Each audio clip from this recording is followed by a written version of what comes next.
വൈത്തിരി ഗ്രാമപഞ്ചായത്ത് vice president Vatsala സദാനന്ദനാണ് ഇന്ന് നമ്മുടെ ഒപ്പം ചേരുന്നത്. അപ്പം പഞ്ചായത്ത് വൈസ് പ്രസിഡന്റ് ആയ ചുമതലയേറ്റിട്ട് ഏകദേശം ഒരു മാസമായല്ലോ.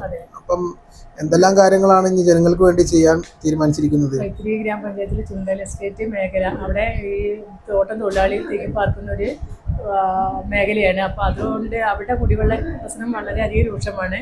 അതിലെ മുൻഗണന അവർക്ക് അങ്ങനെ മുൻഗണന അങ്ങനെ കൊടുക്കും. പിന്നെ അത് പോരാതെ വൈത്തിരി ഗ്രാമപഞ്ചായത്തിലെ മുഴുവൻ ആളുകളെയും കൂട്ടിച്ചേർത്തുകൊണ്ട് ഒരുമിച്ച് ചേർത്തുകൊണ്ട് നല്ല രീതിയിൽ ഒരു ഭരണം കാഴ്ചവെക്കാനാണ് തീരുമാനം.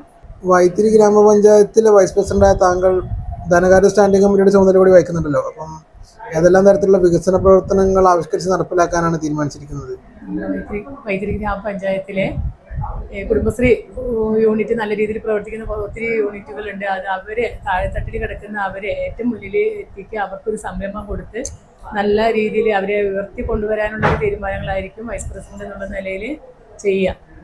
അപ്പോൾ അവരെ സ്വയം പര്യാപ്തരാക്കാൻ വേണ്ടി കൂടുതൽ പദ്ധതികൾ ആവിഷ്കരിക്കും. അതെ, നിരവധി ഉന്നതികളും ഗോത്ര വിഭാഗ ജനങ്ങളൊക്കെ താമസിക്കുന്ന ഒരു പഞ്ചായത്താണല്ലോ വൈത്തിരി. അപ്പം അവരുടെ ഉന്നമനത്തിന് വേണ്ടി എന്തെല്ലാം കാര്യങ്ങൾ ചെയ്യാൻ കഴിയുമെന്നാണ് താങ്കൾ പ്രതീക്ഷിക്കുന്നത്?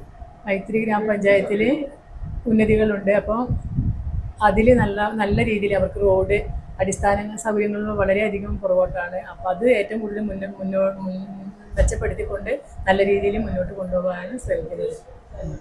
അവരെ പൊതുസമൂഹത്തിലേക്ക് കൂടുതൽ അവരെ എത്തിക്കുക, അവർക്കുള്ള സൗകര്യങ്ങൾ, അടിസ്ഥാന സൗകര്യങ്ങൾ എത്രയും പെട്ടെന്ന് എത്തിക്കാനാണ് ഞങ്ങൾ ഈ ഭരണസമിതിയിൽ വൈസ് പ്രസിഡന്റ് എന്നുള്ള നിലയിൽ ഉള്ള തീരുമാനങ്ങൾ.